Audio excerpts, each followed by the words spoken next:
What's up, everybody? Welcome to episode 254 of Opinions May Vary. I am your host, JR, and my co-host with me, Alex. Hello. Joining us via Skype this week is our friend Tighe. Hi, how are you? Hey, thanks for coming on, Tighe. We're fantastic. How are you doing? Doing very good here in Kansas City. Kansas City. I'm glad that you guys had me on. We are ecstatic that you were able to come on with us, and because it's...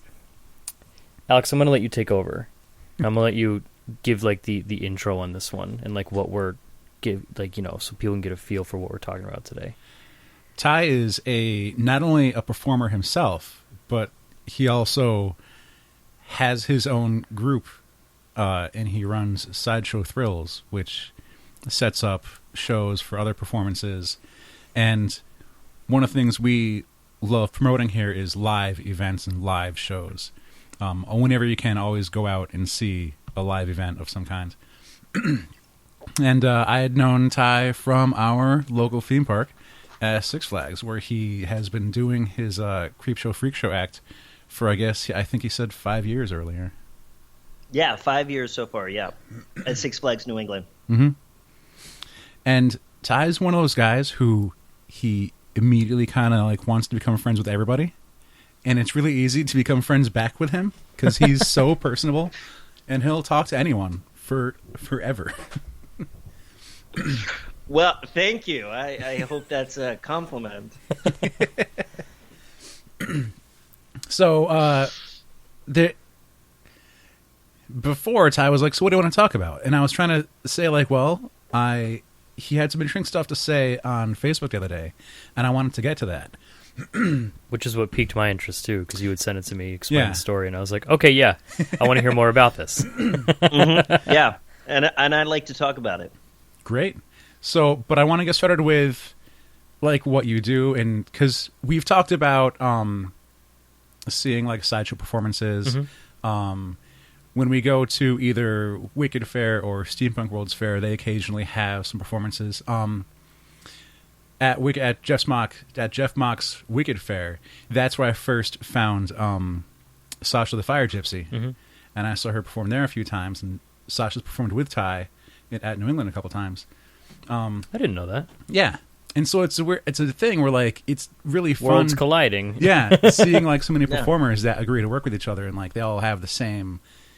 It's like one of those things of everyone being in the same place but getting there from different directions.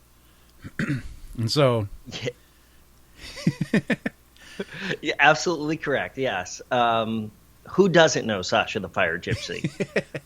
She's very talented, and she's crazy, and perfect addition to Cavalcade of the Odd when we perform in Creep Show, Freak Show, and stuff. So usually, what happens is you find people who are really talented and who have been working for a long time. Professionals, and that's what we look for. We look for people who have the pedigree, have the discipline, have the training, and have been doing it a long, long time.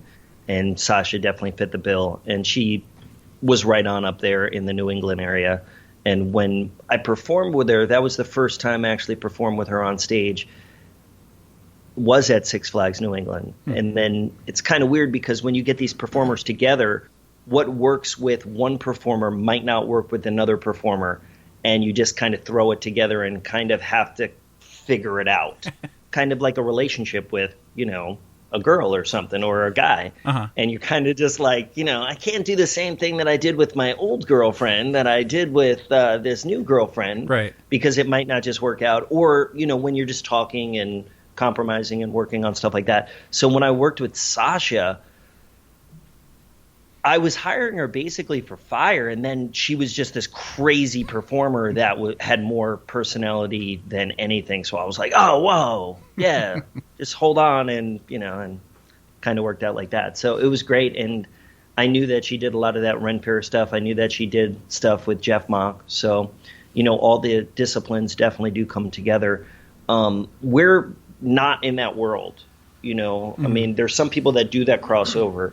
But for me, I'm strictly kind of from the circus side because I come from a kind of a circus family because my sister was in Ringling Brothers and Barnum Bailey Circus for years as a clown.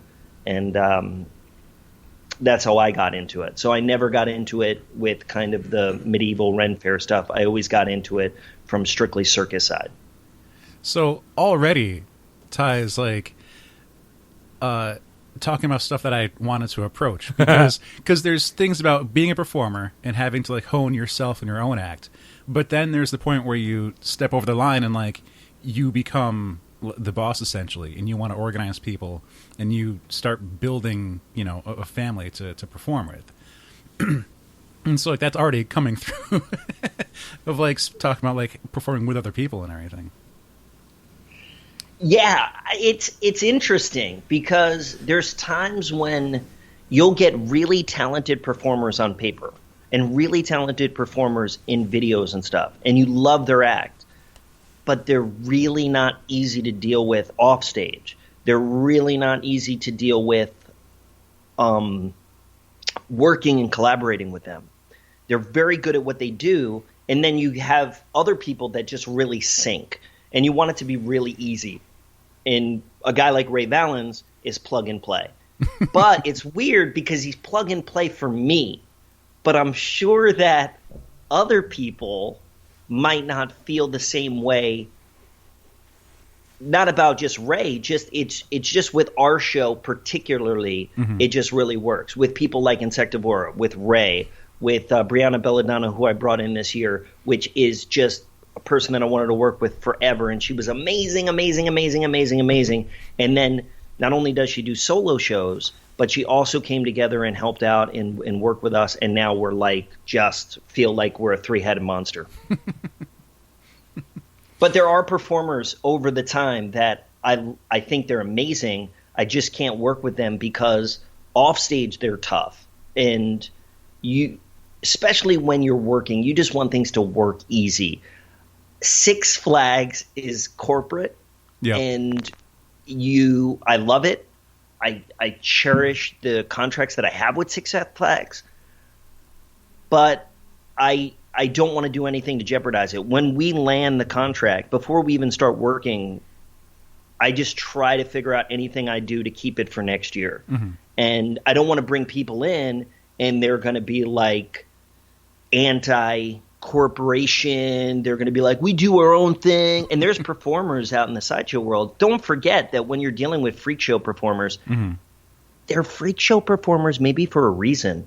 You know, they're not the most conventional people on the planet. So sometimes their personal views might be very much – I had people call me Suit. They're like, you're the boss. You're the Suit. I was like, really? I don't think so. So, you know, obviously – and you know this, Alex. Yeah. Obviously, Six Flags is very corporate, and we love it. You know, it's family friendly. And it's weird because there's times that management will say, we want really edgy.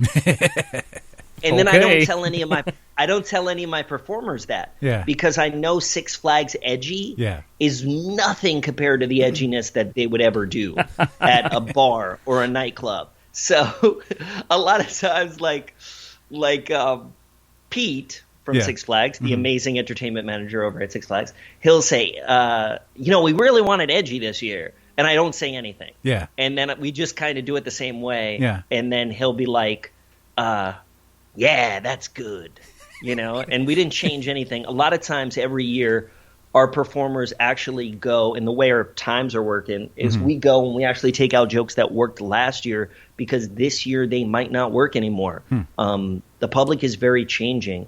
I look at stuff that I did 8 years ago and I could never get away with it anymore. And you just evolve as a performer and you evolve as a person. I mean, you don't want to offend anybody.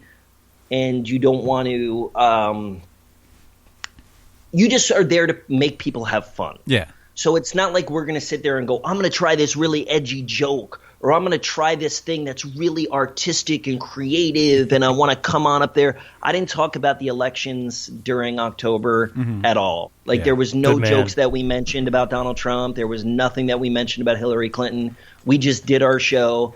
And there was other performers that were trying to put that stuff in there, but we just want it to be timeless. You know, we just want it to be something that people are enjoying. And if it's edgy in the acts, I don't want it to be edgy in the words. Because at the same time, you still don't want to be boring either. And so I could see, we have to push the envelope, but we still have to hold it back a little bit. Yeah, but if you know more than anybody because you've been to these counterculture events. Mm-hmm. You know how edgy it can get. Oh yeah, it can get razor sharp. Yep. And there's performers that are doing stuff that is just so ridiculously out of left field that you're just like, it's interesting, it's awesome, it's great, but it's something that is too much. Like some of the stuff that we think is kind of like very mild stunts that we do in the show, people still freak out about it. And then if we ever tried to push it farther, well, we have people holding their faces just looking at human blockhead, and human blockhead is a staple that's been on forever. It's something that we look at as, oh, it's just nothing. You just put a power drill in your nose. It's no big deal. And then people are still freaking out about that because we can't. Like a lot of performers get desensitized. Yeah. And they're like, oh, well, we're going to have to, put tubes in our nose and then lift stuff. And I'm like, I really don't have to go that far because you keep on getting your audience smaller and smaller and smaller. But what they're doing is they're taking the audience. And I was guilty of this when I did one-off shows. You always want to give them different stuff. So if it's the same audience, you're like, well, if I climbed an 8-foot ladder barefoot and jumped into a big pile of broken glass and did the suicide leap of faith plunge into the broken glass of death. I did that last show. I got to figure out something else. And it's kind of that mentality of wrestling, like pro wrestling, where, you're always like, well, we got to smash somebody with a light tube. Okay, now we have to put carpet tacks, and then we have to – and it just becomes something that is so violent and so far from original. Don't forget that not everybody has been to these matches. And then it becomes to the point where you get such a small, narrow audience that would ever come. Because if you're already on your 100th tournament of death, what about the people that are new fans coming in and they're like, what the heck? This is just blood all over the place. And there are performers that go to bars and they want people to staple money to them and they want to bleed all over the place. And we always kid around now. We want to, like if a performer says to us, hey, if anybody wants to come on up here and staple a $20 bill to my forehead, me and Ray always say, we're like, we want to go to those performances, stand in the back and be like, I have $1,000, cut your finger off. Because we're at the point now where what won't they do for money? Yeah. Like, it just seems like very much like I'll cut my pinky off and then we'll give you $4,000, and then people will be like, oh no, well, I don't want to do that, So it's just one of those things where you don't need to do that stuff. And I feel like you have to try to pick and choose your anarchy, and I like working for corporations as much as people. There's people out there that don't like working for corporations. I feel like working for corporations is a good way to make a living. Can't argue with job security. Because you still got to go do it like the next day. People that hurt themselves too badly, it's like, and they have to spend like, a week or month to recover from something they could still be performing if they did a different set.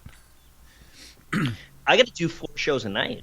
I used to have to do 5 shows a night. And, you got to do these shows or you're not getting paid. So, I mean, if you're doing a one-off, I used to do the suicide leap of faith plunge into the broken glass of death. And I used to do that at Six Flags, New Jersey. I used to do it 5 times a night. And then one time it was kind of misting. And you know how it is. You're like, well, we got to do this show because, we don't want management to be mad at us. Yeah. So I climbed up the ladder. And it was really slippery, and you get to the point where you think, oh, I've been doing this. I never get hurt doing this. Right. So invincible. Who cares? And then I jumped down and bad things happened. And you're in the middle of the show and bad things happened, and I knew it right away. I looked at my right foot, and I pulled out, like there was a pretty deep piece of glass. I pulled that out, and it was fine. I was like, oh, that's no big deal. I pulled that out. It was just a kind of a puncture wound. Uh-huh. And then when I'm like trying to like tease the audience to be like, oh, look, I am bleeding, this is real, and then that's the skepticalness, and people always think what you're doing is fake. So they say, ooh, he's bleeding. And then I looked at my left foot and I saw a crimson puddle on the ground, and it looked like you filleted a fish on my foot. And after that, I said, yeah, I'm not. There are certain stunts you just can't do over and over again. Mm-hmm. And it's funny that when you get a little tiny cut, as a performer, you're like, look at this little tiny cut. And then when you get a big cut, you're like, everything's fine. Nothing's the matter with me. I'm okay. And then people are like, oh, my God, it's like blood hemorrhaging out of there. And I go, it's just, it's special effects. It's part of the show. We'll see you guys later. Have a good night, And then you just kind of play it off and stuff like that. So you always have to get to the point where you have to figure out what you're going to do, but also don't look like you're just this person that's willing to do anything for money, because I don't know performer-wise if that's anything. Yeah. And that's like speaking from personal experience, like you mentioned earlier, we saw a freak show a couple years ago at a show, and it was like, okay, we're going to do the human blockhead. Yep. And in my head, I'm like, okay, who hasn't seen the human blockhead? You're going to put a nail in your face. For the record, I would never do that. I could never do that. And I salute anyone who does do it. But then like 2 minutes later, they're doing this, okay, so we have this ladder made out of swords. Yeah. And I'm like, okay, I've never seen this before. Right. Now you have my attention 100%. And then like, so like it's that balance. It's a warm-up almost. Yeah. It's like the opener. Because there's like, there like you said, when you go to a show, cut your finger off. Yeah. Because like, everything else, we've seen it. But then there's also the people who have never been to a freak show before. And like something as so simple to one person like the human blockhead could seem just absolutely insane. Mm-hmm. You're driving something into your face intentionally. And or you're climbing a ladder of swords, or you're taking darts to your back, yep. or someone's taking a grinder and like grinding a piece of metal so the sparks fly at your face. Yeah. Yes. And they always say, don't do that with a grinder. That's like one of the like things rule number one. It's like climbing a ladder and then standing on this is not a step part. I mean, forever they said that's not a step, and then you're going to go, come on, And then that step is made of a sword. Am I right? Yeah. It's funny because, Ray talks about my acts. When I was thinking about my acts, I always kind of put my acts together as what my coworkers weren't doing. Mm-hmm. So when I came in, I was like, well, I'm going to hire a sword swallower. Mm-hmm. They're going to swallow swords. And then obviously we don't need 2 sword swallowers in the show. So I'm going to start working on different stuff. So I started working on stuff, but Ray jokes around that I was able to take the most boring sideshow acts and make them something. Because in reality, Alex knows this because he's seen my show, but I don't want to tip it off, but I will. In reality, it's not the stuff. Like when you learn sideshow, it's not that. Well, it's about performing. So when you learn sideshow, it's not at all the stunts. Mm-hmm. Anybody can sit there in a living room, and I can teach you in less than a few hours how to stick a nail in your nose. You need a reason to do that. Right. You need a reason to actually keep the audience captivated. So when it came to broken glass stuff, mm-hmm. most of the time broken glass stuff was kind of one of the easier things that people would teach. And if you had a burlesque performer, say, and you wanted to incorporate a burlesque performer into a sideshow, you would kind of teach them, like you'll do a burlesque performance, but you'll be walking on broken glass. And that's it. And basically they're selling the stunt as sex, as well as, well, it's dangerous, so it's a little bit more than, but it was one of those easier routines. Now, I do a broken glass stunt, the piggyback of doom or the troublesome trough, and the actual stunt itself is maybe 45 seconds, but the routine is about 10 minutes long. Mm-hmm. You know, I snap a mousetrap on my tongue. The snap is the snap is seconds to snap a mousetrap on my tongue. The routine is 8 minutes long. So you work really hard. I mean, anybody can do the stunts. So when you're sitting there and you're talking about, like, man, I seen somebody do a human blockhead, but have you seen Insectivora's human blockhead, which is one of my favorite human blockheads of all time, where her story is about it's just great. I don't want to even tip it away. I don't want to give it away. And it's so awesome. And she talks about, you know, psychiatry through the years. She talks about it's such an inventive routine. And Ray does an amazing version of it as well. But everybody makes it their own. And when you go to, you know, performances that are just very much about, let's do sideshow, but let's, like, I'm really hurting myself. I'm the impenetrable man. Well, the audience, especially a Six Flags audience, they're not stupid. They're gonna, like, if you're not bleeding, obviously they can do it as well. Uh-huh. If you're sitting there washing your face with broken glass, like, there's performers out there that do that, but there's not a cut.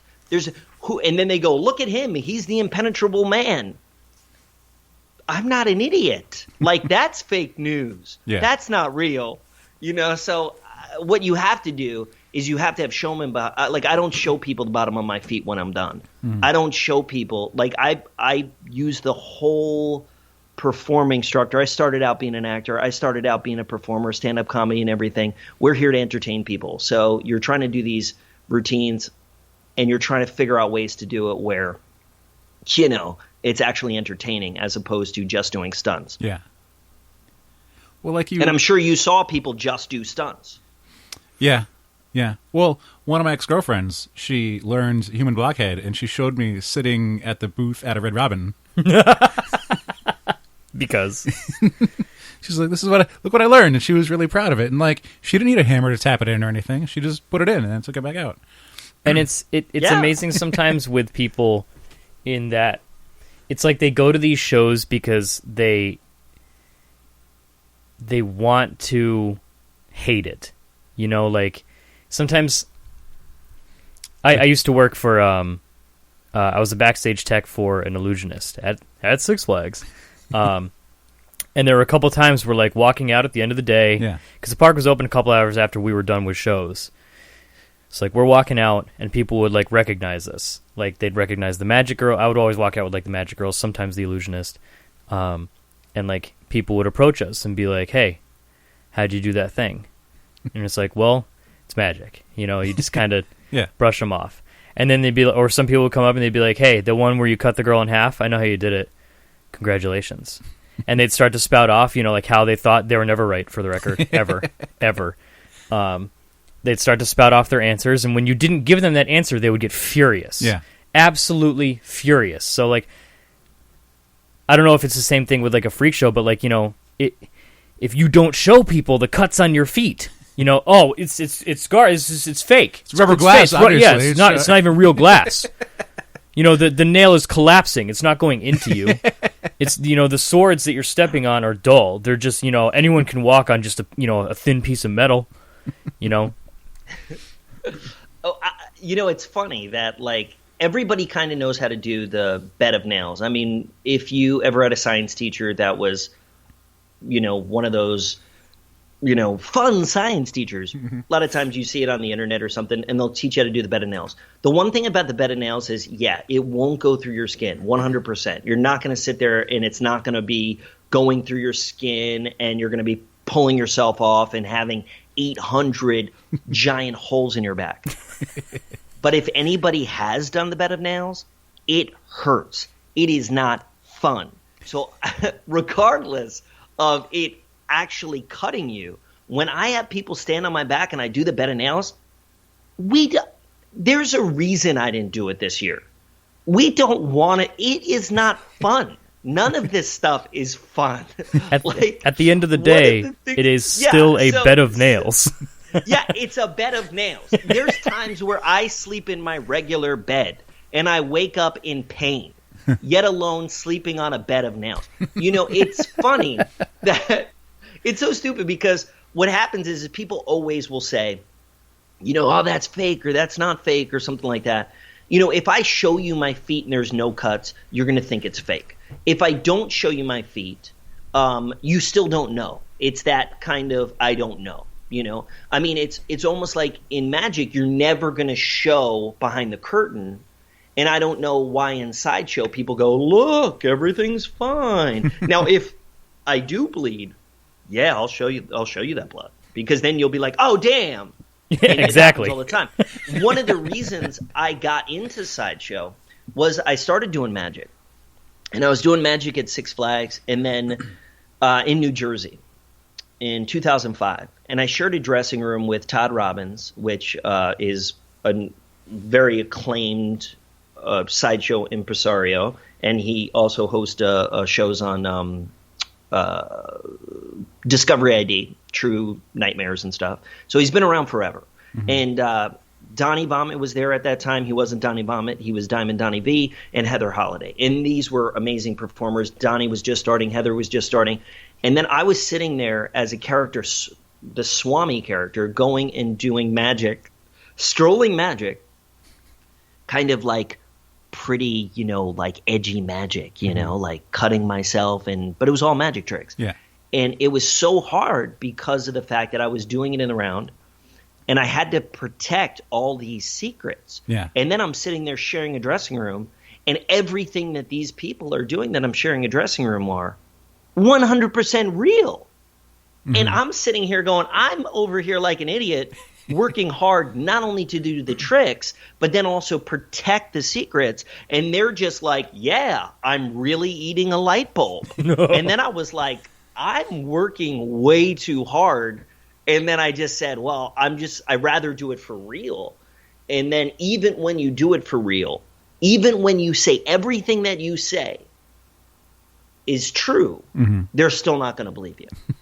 Unless, I say every time, a lot of people think that this is fake glass. They think it's stunt glass. They think it's sugar glass. They think it's Hollywood glass.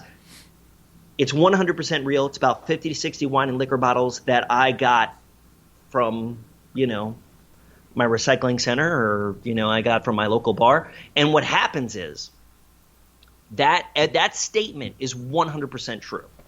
When I step on the glass will re-break, becoming razor sharp. That statement is 100% true. There is nothing that I'm saying that is not true in there, but people still won't believe it. Unless I post on my Instagram my foot bloody and cut open. Yeah. And then some people still will be like, I don't know.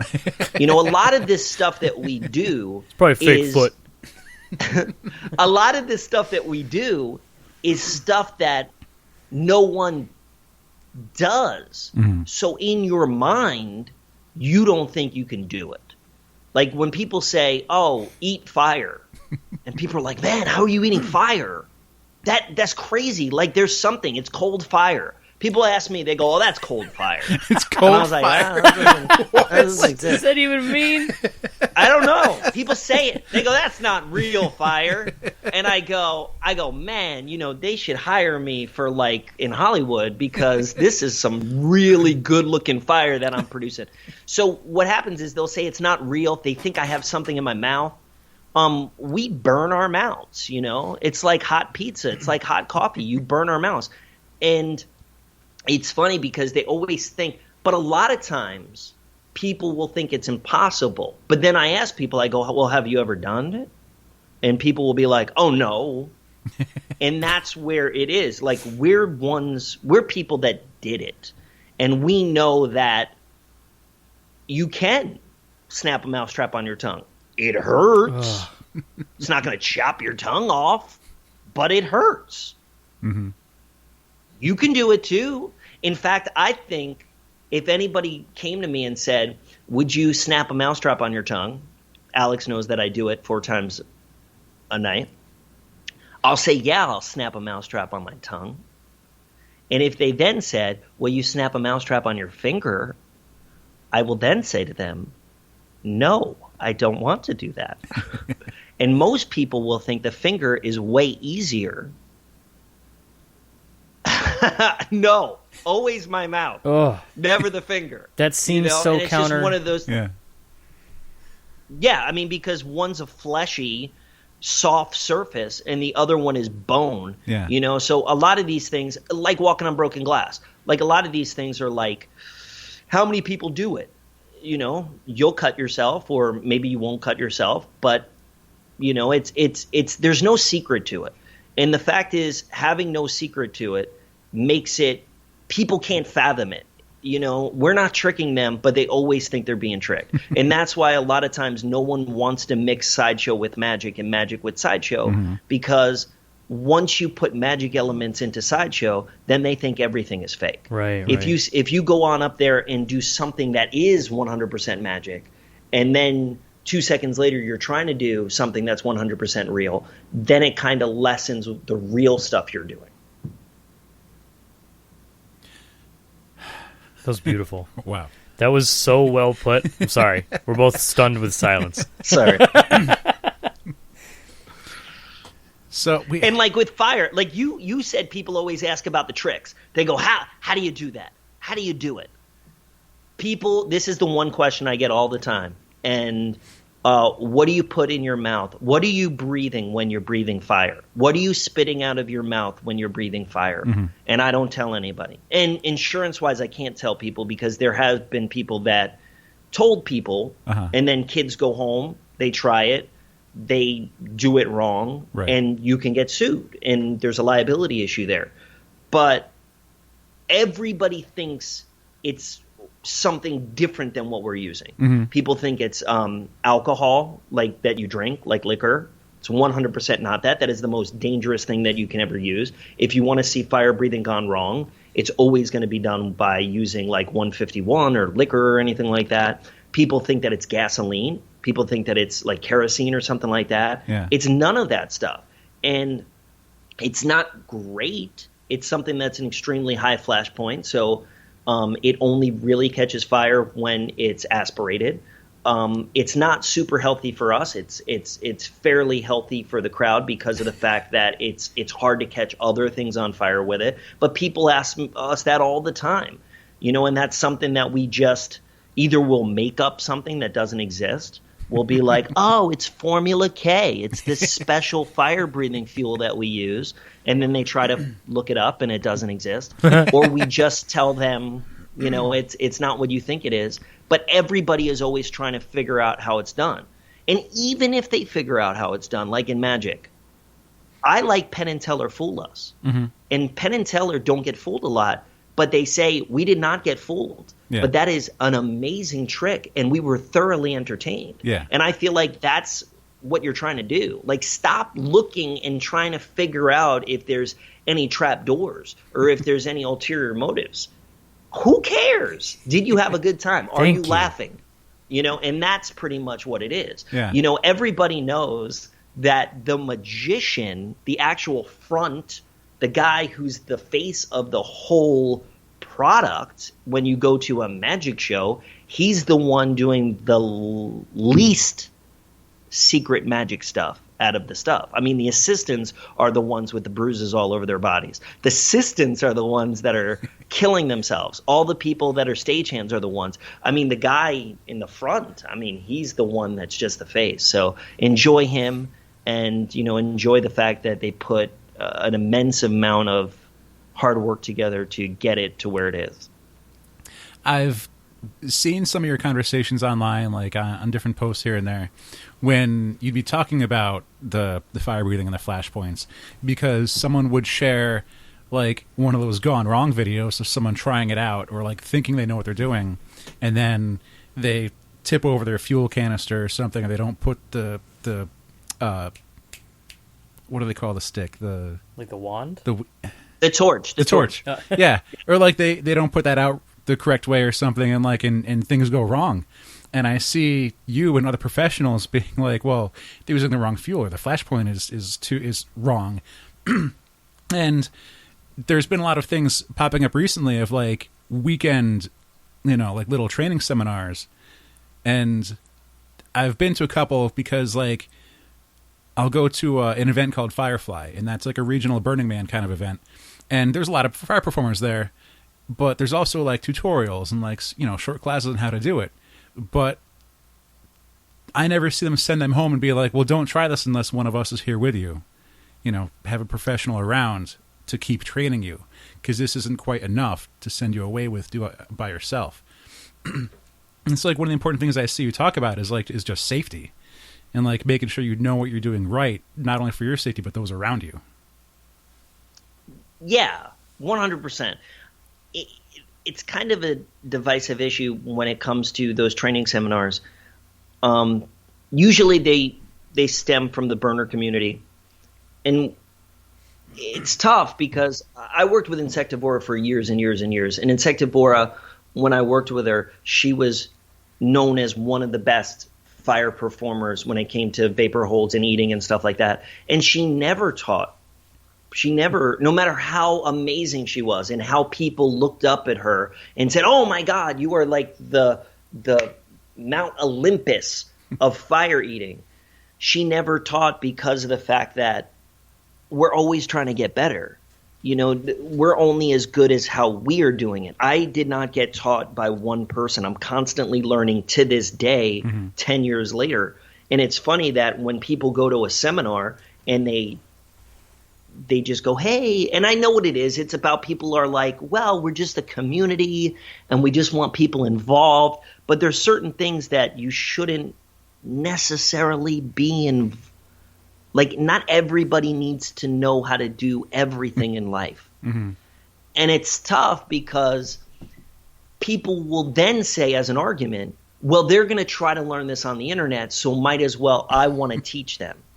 And I know performers that would say, hey, I'm going to be in New Orleans. And when I'm in New Orleans, I will be teaching a fire eating class when I'm there. If anybody wants to come and take it, it's going to be $50 and stuff like that. Mm-hmm. And that's a way for them to make money, and that's fine. I have no problem with that. The problem I have is that same performer, if you look on their Facebook page, within a year, they had fire-related incidences during their show. And then you're kind of like, you're posting that your lips are all burned up because of something that went wrong, but then you're the one teaching people. I know of another performer that was teaching a fire safety seminar at one of these burning conventions, seminars, like these outdoor festivals and stuff. Yeah. And he was like, this is what you shouldn't do, guys. And then when he was doing the stuff he shouldn't do, he caught himself on fire. Now, obviously you should do that.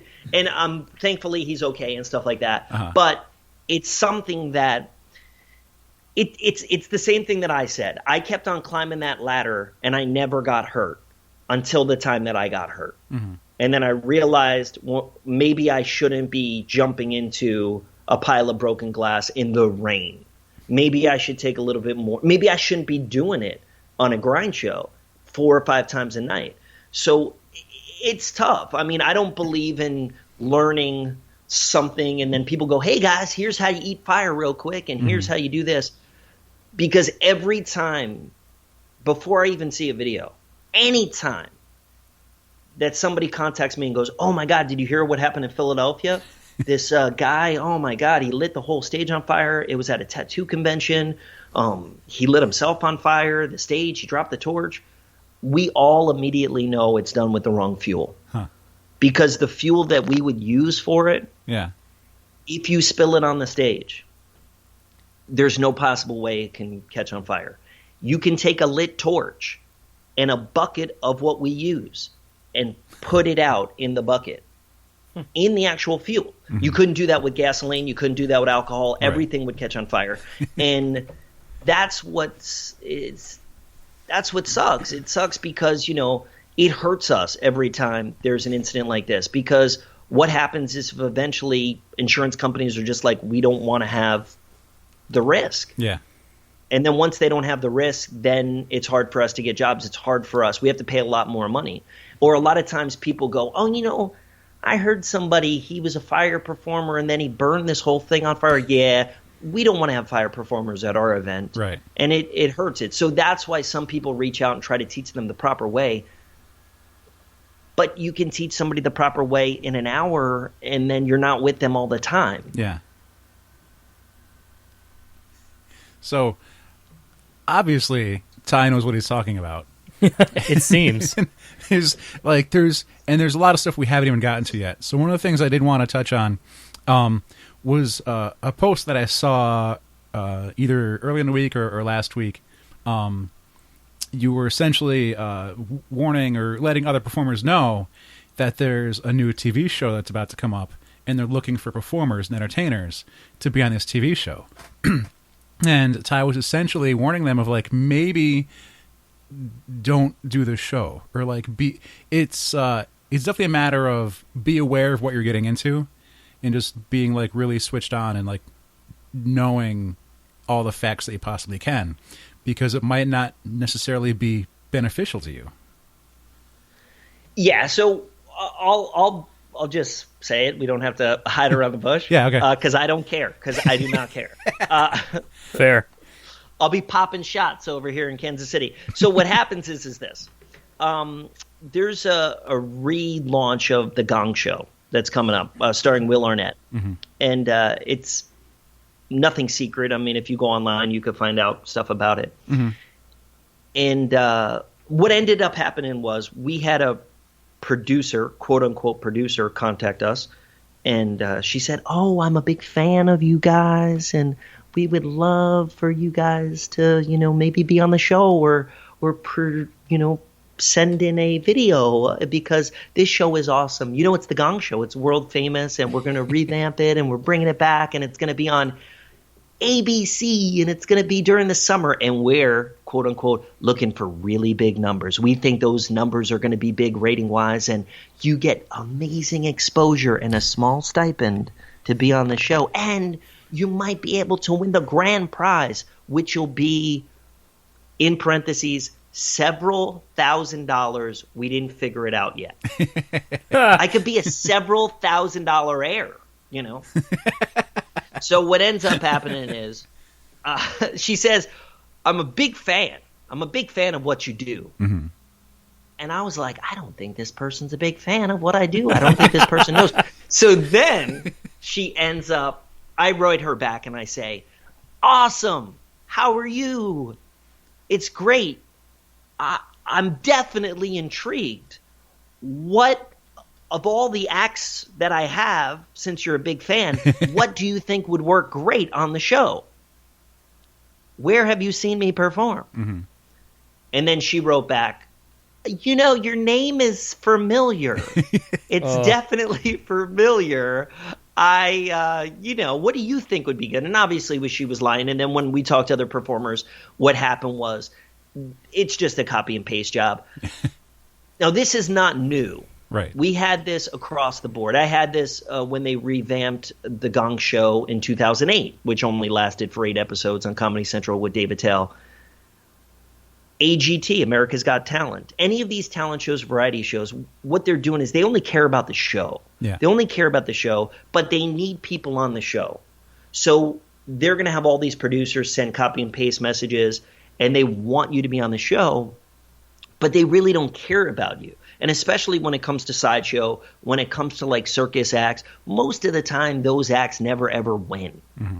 They're never going to win when it comes to America's Got Talent. A lot of times it might be a singer or it might be something like that, but it's never usually going to be a sideshow act, because they're talking about $1 million act that they can kind of utilize and sell and do all this stuff with. And it's a limited audience when you're talking about something like that. Mm-hmm. So a lot of times what they do is they'll edit, they'll exploit these performers. They really don't get any money. And what happens is they just make them look like buffoons. And you'll get new performers that want to be on the show because they feel like, I want to be on TV. but any performer worth their weight in gold or salt doesn't want to be on the show because, first of all, everybody's been on TV at this point. And second of all, why would you be on TV for something that is about gonging performers? Right. I want to gong a performer. There's never going to be a season or an episode where they don't gong somebody. Yeah. They're looking for the William Hungs out there. They're looking for people to be on the show. And I'm sure when they hired William Hung or had him on American Idol, Yeah. with William Hung, who people out there don't realize, no, he was this Asian singer that was on the show, but they ended up just making fun of him. Yeah. And they kind of laughed at him, and he was a terrible performer. But I'm sure during that whole time he was on the show, the producers were saying, you are so great, and everybody loves you, and you are definitely unique and different, and we want to have you on the show. But in reality, they only had it on the show so people would look at the train wreck that they created. And you kind of feel bad for stuff like that. I mean, if people are on the show and they're good singers and there's really nothing to talk about, no water cooler moments, then why be on the show? You know, they need that stuff. They need the Maury Povich moments on that show. And the Maury Povich moments are, let's get some freak show performer that's going to do something crazy and outrageous, and then we'll have our celebrity judges make fun of him for doing that. But they're never going to tell people, hey, we're going to make fun of you for doing that. Right. I mean, they're going to edit it not in the performer's favor. And when you're sitting there and they're giving you $100 stipend, and after it's all said and done, I mean, people have been on America's Got Talent for years. How many people do you actually remember that was on that show? I mean, we all can say that, you know, Alex, makeup does. I mean, he's the guy from America's Got Talent, and people would be like, oh, yeah, you are that guy. I mean, Alex was on Survivor. Oh, you were? Yeah, I was on Survivor. It was great. Oh, well, I awesome. remember didn't see you. that. Yeah, it was Yeah, season. that's great. Yeah, you were the bearded guy, right? And you're like, yeah, I was the bearded guy. And they're like, awesome, that was great. That was good. You were good, you know? And so it's never in people's favor. And what we try to do is we just try to tell performers, you know, hey, don't do these shows unless you know what you're getting into. Yeah. Unless you're trying to, you know, get something out of it that's not what they're promising. Unless you're trying to do something really crazy and off the wall on a comedy, you know, sense. And that's how the old Gong Show was. The old Gong Show, the unknown comic was a very famous comedian and writer for years, and he was kind of on that show. It was Murray Langston, and he was on that show like 150 appearances because it was almost like a sketch comedy show when they first came up with it. They had performers on there, and they were kind of comedy characters that they were playing. Some people were real, some people weren't real, but they were on there knowing that we're going to do something funny. Yeah. Now they're trying to do it where, no, this is real talent show. I mean, the unknown comic was saying, when Murray Langston created that character, he created it and looked up all these old time jokes that he would say on the show. They weren't actually his jokes. They were just old timey jokes that were like Catskill comedian jokes. And you would say it and you would kind of play this character, and it became a very funny character. Gene the Dancing Machine. I don't think he thought he was the best dancer in the world, but it was a fun segment. It was goofy. It was silly. And that's kind of how it was, a very tongue-in-cheek show. And then they had the celebrities on it, and it was fun. Now when you're trying to create it and say, we really want your unique talents on this show, we're looking for performers that, you know, you could win several $1,000s. Or we can make fun of you for several $1,000s. And you'll get paid. I guess if people are stapling money to themselves and bleeding and having staples go into their forehead for $5, I guess several $1,000s is actually a good payday to get ridiculed. Well, it's like not realizing that you're going to get maybe 2 minutes of screen time, and 50 seconds of that is going to be spent on celebrity reactions. And if we're like, oh, there's Simon Cowell reacting, and there's the audience reacting. Here's there. Nick Cannon going, backstage. Dude, backstage. It's like, but not showing your act. You know, it's Nick Cannon, I think, gets as much screen time during your act as you do. And then when you're trying to use that for a reel, like if some people go on there and go, well, I just want to use it for my reel. Mm-hmm. Well, you're going to have to edit Nick Cannon being a joker, jester guy on there. I mean, it's going to I have to I'm balancing a lit barbecue grill on my face and I'm on the show. Not really, hypothetically. Right. And then the whole time I'm doing it, I have to have Nick Cannon with his aside remarks going, now that's hot. Who wants a hamburger? Then you have to edit that out and, And then your reel looks like a hack job. Or you keep it in and then it just looks like, basically, wow.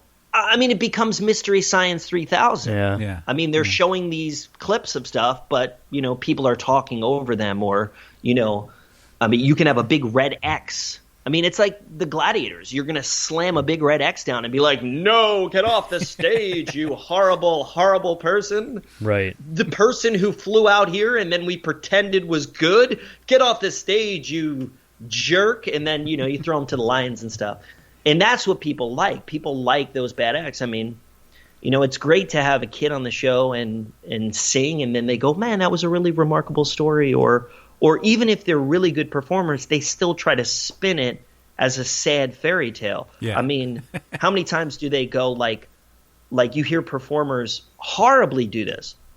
Producers, I mean, not performers. Yeah. You hear producers say, and they do this all the time behind the scenes. So how's your relationship with your mom and dad? Is your mom sick right now? Is your mom left? And then they try to have those little interstitials where they have the performer look at the camera and go, I'm doing this for my mom because my mom is sick and I'm doing this. And they're just trying to pull heartstrings. They're just trying to figure out ways to make these acts interesting for that time being. I mean, it's, if you have a gimmick, have to have a hook, and then next thing they know, you just fade into forgotten on the next episode. The news cycles are so short nowadays. I mean, it's never been this short. I mean, if the Trump stuff came out, where he did, Trump in that leak from Access Hollywood came out, and it came out closer to the election, it would have hurt him really bad. But it came out a month before, and then a month later, people are like, whatever. Give me the next thing. What's the new thing that I want to latch onto? There's certain shows where I hate the backstory. I don't care. Ninja Warrior. My prime example is Ninja Warrior. Because getting to watch the original Japanese Ninja Warrior, it's like you get all your contestants, they get up, they run the course, it's amazing, and then the next person runs the course. You get maybe 10 seconds of oh, he's a crab fisherman. Here he goes, he's running the course. And then we get the American version, and it's like, here's a 20-minute backstory on Ryan. And his wife is this and sick, and he this and that, and now he's got to run the course. And he lasts 2 obstacles and he's done. It's like, what? You just wasted. I just want to see people run the course. I don't care. And then while he's running those 2 obstacles, they cut to his family for 38 seconds, and it's just the original. They did it with Most Extreme Elimination Challenge too. Remember that show? Yeah. Which was I loved Most Extreme Elimination Challenge, and I thought that was genius what they did. And then Wipeout came and kind of basically copied what they did, and then Wipeout did a bad version of it. I mean, it was a comedy show that was taking old footage and revamping it, and then Wipeout was like, I think people like doing the stuff. It was the whole comedy aspect of it. It was like the meat packers versus the teachers, the dairy. And it was just funny stuff. And they did it, and I thought they did it in a good way. Do you think that? I mean, I don't think they had tons of backstory on Most Extreme Elimination Challenge like they would when it comes to Wipeout or something like that. Yeah. You get one person, they run up, they say hello, and then they're in the course, and then they fail miserably, and then the next person, hello, they fail miserably, and then the next person. Every episode is someone named Jane Babagaroosh. Every time. It's great because it's immediate, and you don't want to sit there. I mean, a lot of people are just going to fast forward it because it's the same rehash narrative over and over and over again, where it's something bad happened, or nobody believed in me, and hopefully you believe in me.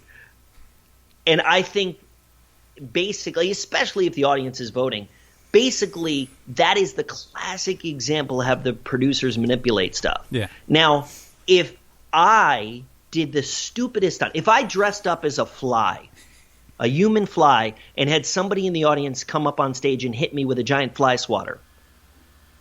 But before I do that, if I tell you this heartbreaking story about my life, you're going to judge that differently. You're going to be like, man, this guy had oh my God, he was living in his car. And then I come on and I go, ladies and gentlemen, I'm going to transform myself into a human fly. And then I put on goofy goggles, and then I take my shirt off and have somebody hit me as hard as they can with a fly swatter.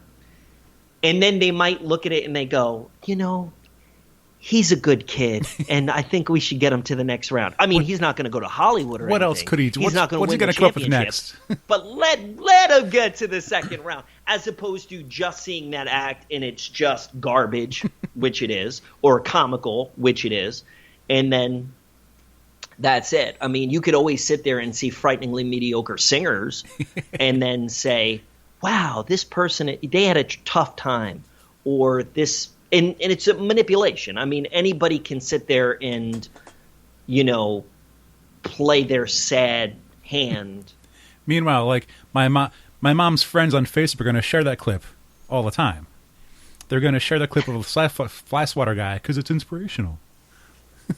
But hey, well, as long as you play violins behind it, I think that would be good. And his only friend when he lived in a car was this one fly for 24 hours. But then there's also the really dangerous, like tease, I guess, whatever, getting paid in that glorious exposure. Oh, Those exposure dollars. We're gonna give you so much exposure. Which, like, one in every, 10,000 people, like, oh, hey, that one appearance we did on whatever show, it just launched our career, blah, blah.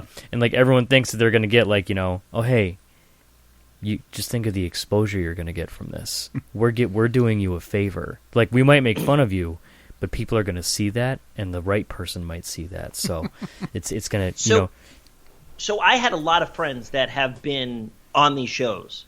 And I know what they're doing post shows, and their career really hasn't changed too much. I mean, in my life, how are you going to give me more exposure? So I ended up doing over 280 commercials in my life. I did 5 television pilots, TV shows, films, all this stuff. I've been on all these networks, voice of many things. No matter how many times I even do this paying work, I'm still sitting here struggling every day to get work. And that's like, yes, people been on David Letterman and people been on this show and that show. And you're still sitting here and you're still trying to figure out ways to, have as many hooks in the ocean to try to catch as many fish. You're still working hard to try to get these contracts.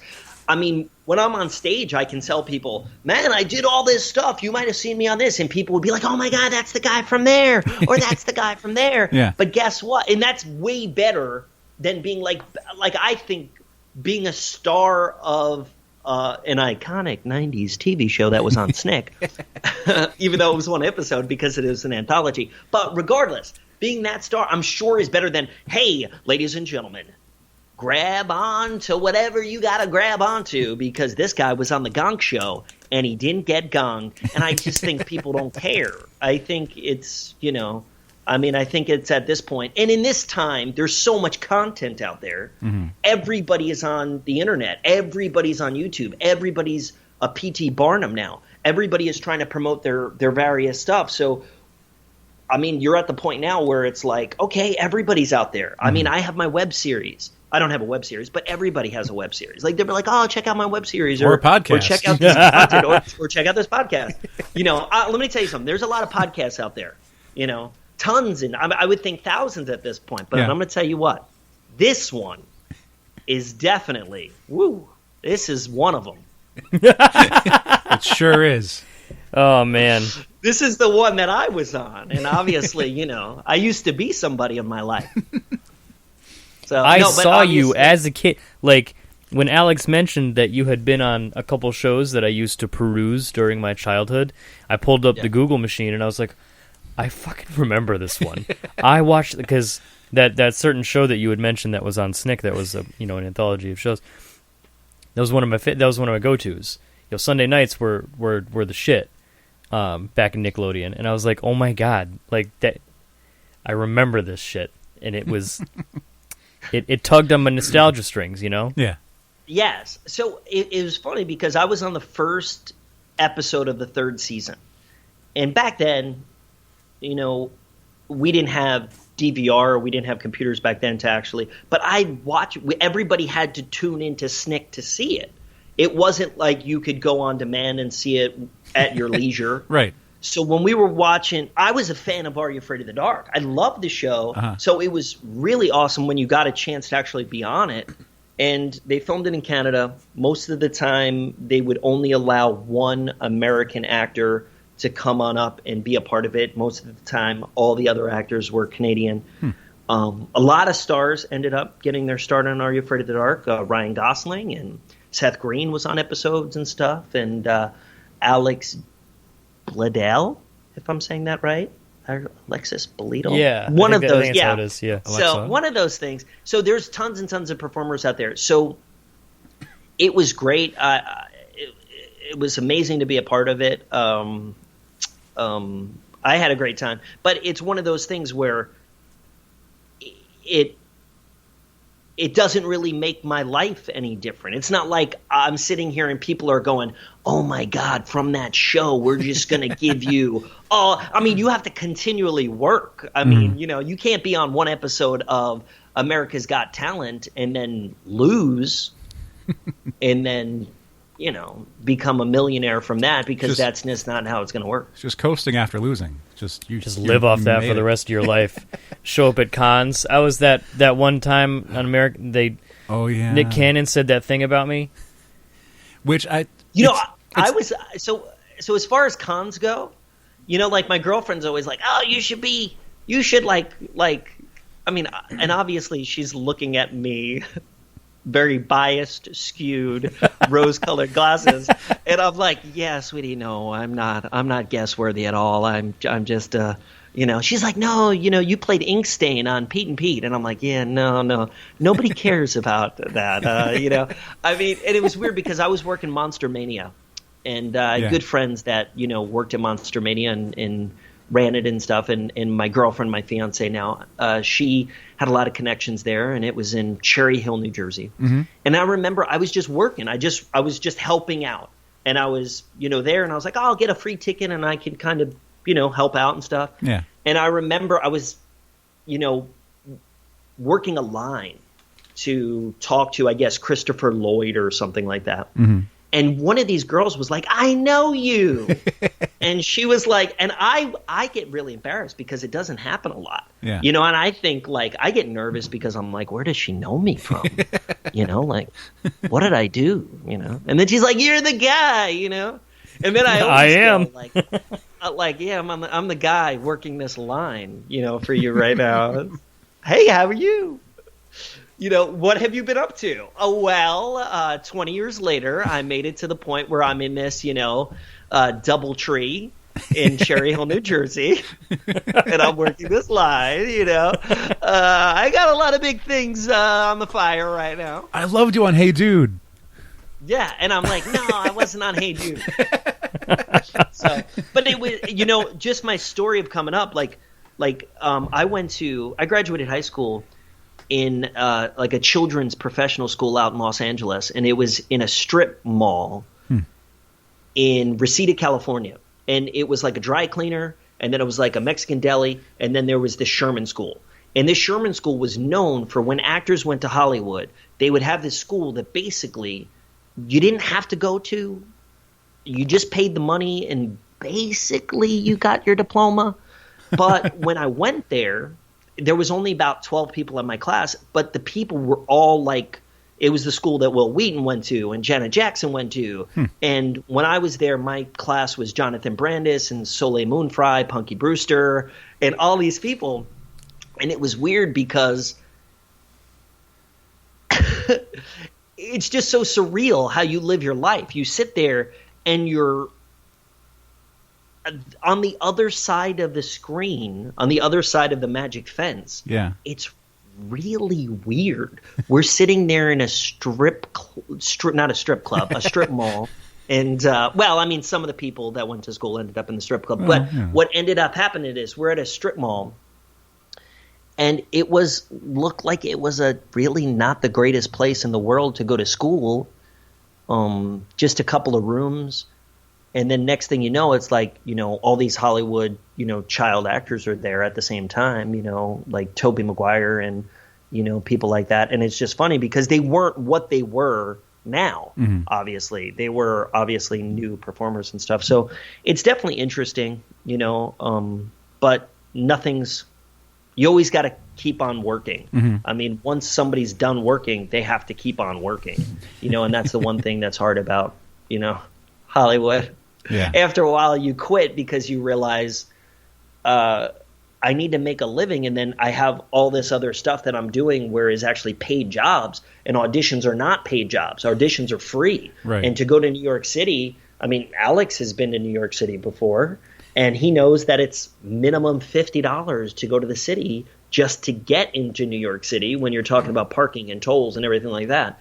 So it's tough when you're like auditioning for this stuff and it's not how it used to be, and then you just realize, man, it's hard for me to turn down a living and work for all these other companies and stuff as opposed to just sit there and hope you can get a week role on Law and Order and make $3,000. There is still so much I would like to talk about. Sorry if I talked a lot. No, I do apologize. Hopefully this was good. entertaining. I knew what I was getting into. It's okay.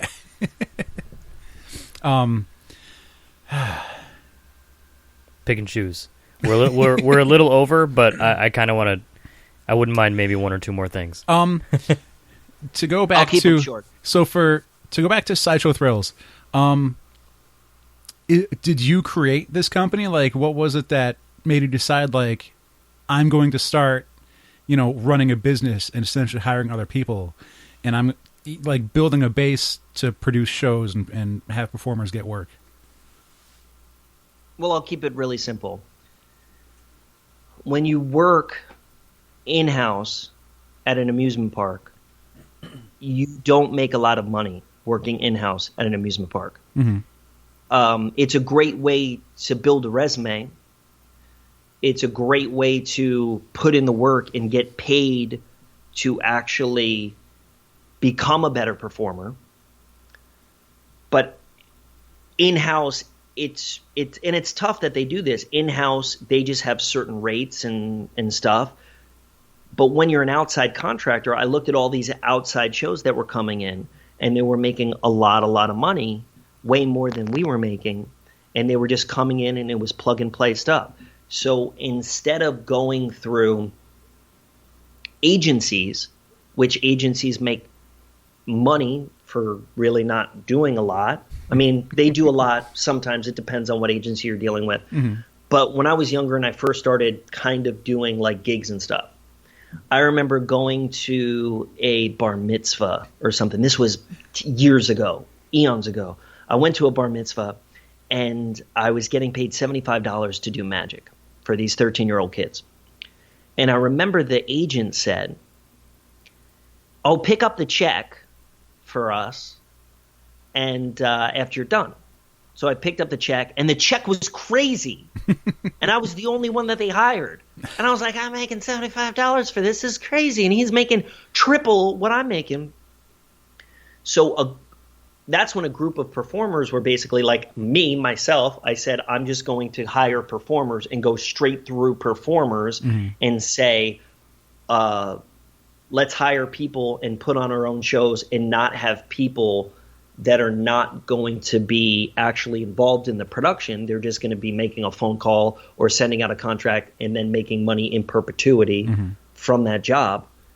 I said we could just save money and definitely be cheaper skipping the middleman without paying third parties. But also, you're getting it directly from the source. A lot of times, agencies will just end up subcontracting stuff anyway. They'll call me up and they'll subcontract, and then not only are we making money from it, the agent's making money from it. And then sometimes there's even a point where people are subcontracting a subcontractor, and it just gets to the point where the client is paying triple or quadruple the rates. So after a while, we just said we could just come in there and definitely be cheaper, but also have control over our stuff. And when we went in there and had control over our stuff, we decided, we'll put these shows together, but we don't have to go through a talent agency to do it. But I've been involved in the business for such a long time that I knew that that's something that we can do. Not everybody can do it. There's performers out there that don't want to have to do with the business scene, or they're just really not. I don't think they would get a lot of jobs if they had to sit there and actually be corporate and sit down and do the proposals. So that's why there's a lot of performers that work for me that love that, hey, you're doing the stuff. And, the majority is I'm not making tons of money off these performers. I make money when I book myself or actually sell the shows. And that's a way to keep costs down. And it's a way that, Six Flags likes it because, they know that you're sitting there and we're there. We're going to be there. It's not like you're hiring an agent and an agent's going to just randomly send performers and the agent's not going to be there. And they are kind of like, oh, what happened? Oh, they lit everybody on fire? Oh, okay. I'm sorry about that. We can definitely refund your money, and stuff like that. We'll send a different guy next time. Yeah. So, and that's kind of how it is. It's kind of like, you want to have control over your stuff. And you know this. I mean, we have a mutual friend that used to run the makeup department at Six Flags, New Jersey, Tony. And Tony is amazing. Everybody loves Tony. Yeah. And when he was in-house, it was always tough because there was just so much money that you can make. But if he was an outside contractor, it's weird how their budgets work. In-house, their budgets work a little differently than when you're an outside contractor. They're like, we're going to give you X amount of dollars to put all this stuff on. And it's great, So, but as performers, it's tough because some people are like, well, they want that job security. They want to be, working there and be, a part of the actual – we don't get any benefits. We're just coming in there – as a freelancer, we're doing our contracted dates and that's it. And then when it comes to, running the business, we, do the 1099s for our performers. We have the insurance that we have to produce and stuff. And obviously it's headaches that some people might not want to work with. But for us, we just feel like it's a good option to go. And then we have control over our stuff as much as, content wise, as long as we keep it, friendly and selling it sellable. Obviously Six Flags has the final say, or any amusement park has the final say. I also really dig everyone that you've managed to bring in so far. Because sometimes, like, when you meet a performer, there's that I can't think of the term. There's that idea that maybe, like, sometimes the performer's a little uptight, or they're better than everyone.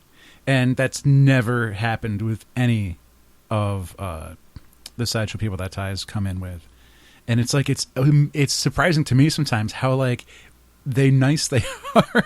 He's like, they've just finished a show where, like, they've had fire inches from their face, or they've been laying on a bed of nails. And they'll be like, hey, Alex, how you doing today? It's like, how am I? You were just laying on a bed of nails. It doesn't really matter how I'm doing. Do you need a hug? Weird. It's weird how we kind of need it. And it's weird how I became addicted to the performers at Six Flags. And it's a weird way to do it because a lot of times when we did Six Flags Great America, we never had any contact with other performers because we had our own dressing room. And we drove into the park a back way, and we kind of parked right near our stage. And then that was it. We really never saw anybody too much. And we had it was just me and Ray. And then we went and lived in Wisconsin, nearby. And we kind of got to the point where we were like driving ourselves insane because it's like it's almost like that scene in like cartoons where they're stuck in a snowy blizzard-in cabin, and it's two people like stuck, and they're looking at each other, and they're starting to go stir crazy, and they're starting to look at somebody as a drumstick, and the other one's looking at them like a piece of meat, and you're just sitting there, and you're like, and we got to the point where when we came back this year to Six Flags New England, obviously I was still doing Six Flags New England and Six Flags Great America last year at the same time. We just weren't able to perform at both, so we had other performers come on in for us. But we loved it. Like when we come in, we need these ghouls and these little performers, young kids, to like we feed off their energy. They're working way harder, and it's weird because you're thinking like what we do is way harder than what they do, and we're the opposite. We're like, man, like dealing with the public and them like yelling at you. That is tough. Not on We're a stage here for you. Yeah.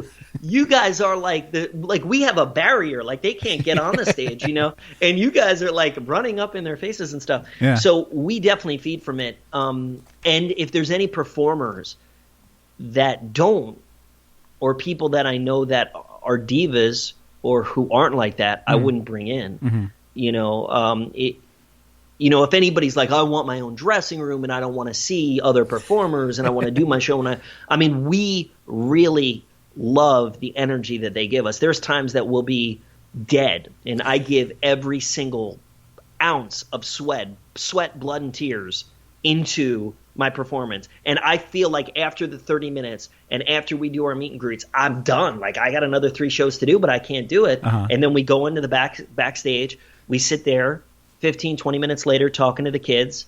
And the next thing you know, I'm like, yeah, let's go out there and do another show, because they're the ones that are so excited.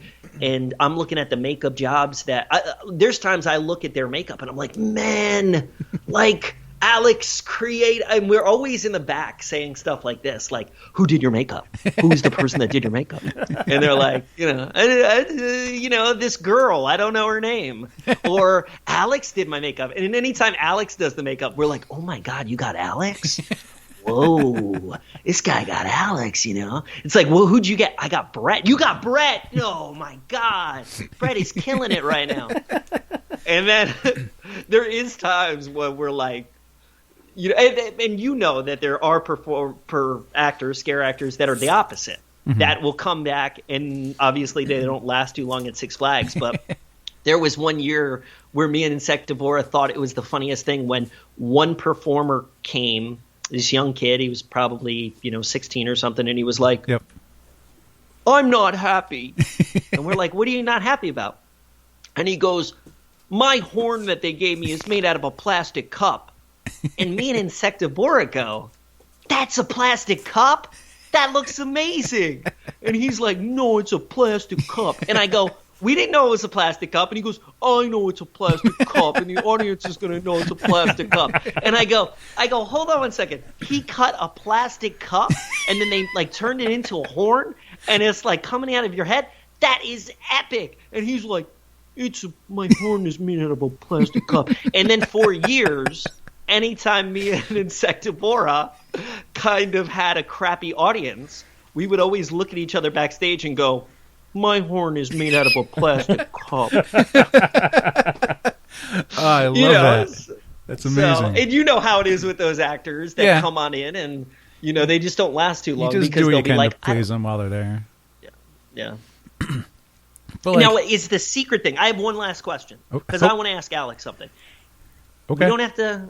Is there times that if you are difficult person in the chair, is there times that there's secret makeup jobs that you guys will give these artists, these people that you're making up? Is there times where if they're sitting there and they're really difficult, you're like, okay, in your head, are you like, I'm going to make this person look so not scary and make it really difficult for them? Is there You're times getting the plastic cup.